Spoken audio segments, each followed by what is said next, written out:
All right, so we're talking about brick and mortar, and brick and mortar is an actual physical, tangible business that you can touch and feel where you sell your product at. So, just like real estate, location, location, location, location.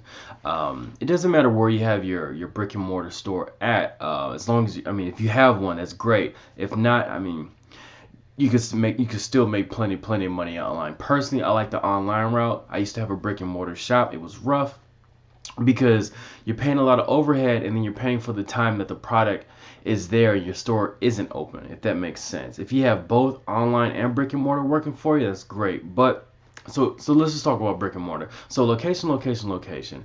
If you're on a nice street, a lot of foot traffic, a lot of car traffic, get some signage up. You can shoot me a text message if you need to know where to get some signage.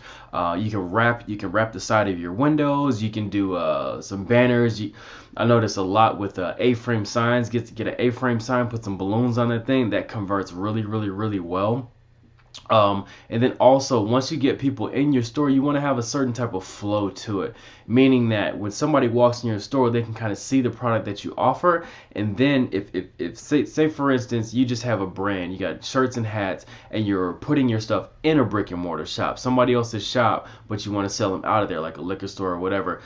Try to get the prime location, meaning by the counter, or that front rack, that T-bar rack or that circular rack where people walk in where they can see your product, or put your hats usually behind the cashier, behind the register on the wall, and try to get it to where people can see it.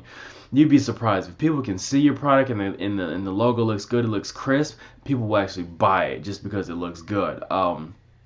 So you'd be surprised. Like, you give your stuff to a guy, he owns a store, and he puts your stuff in the back of the store because he doesn't think it'll sell. Maybe you have to offer him a little bit more money on the breakdown, or you might have to pay him a little bit just to get your stuff on a good location, because it'll come back and it'll come back to you. Trust me, when you have it in a good location in the store, and customers are able to see it and buy it from there.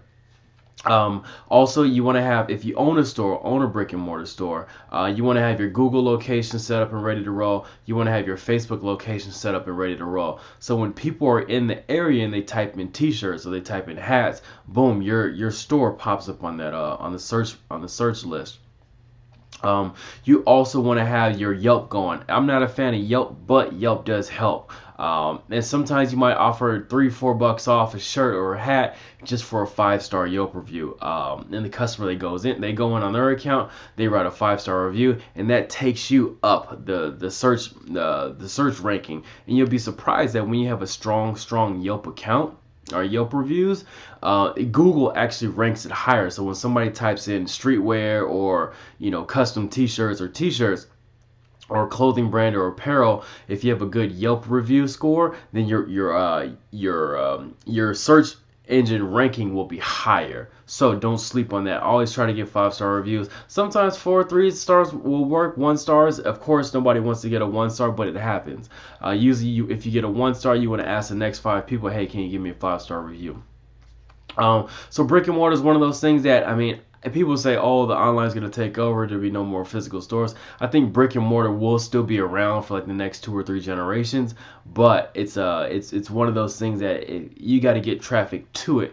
Not everybody's going to walk in a random store, if it's not marketed well. So sometimes it's better to just get a rack in a store, or to just get some shelf space in a store first to make sure your brick and mortar works, that the actual physical product, and take it from there. Shoot me a text message if you have any other questions. I'll be happy to help out. Thanks for tuning in, and I'll talk to you soon. Thank you.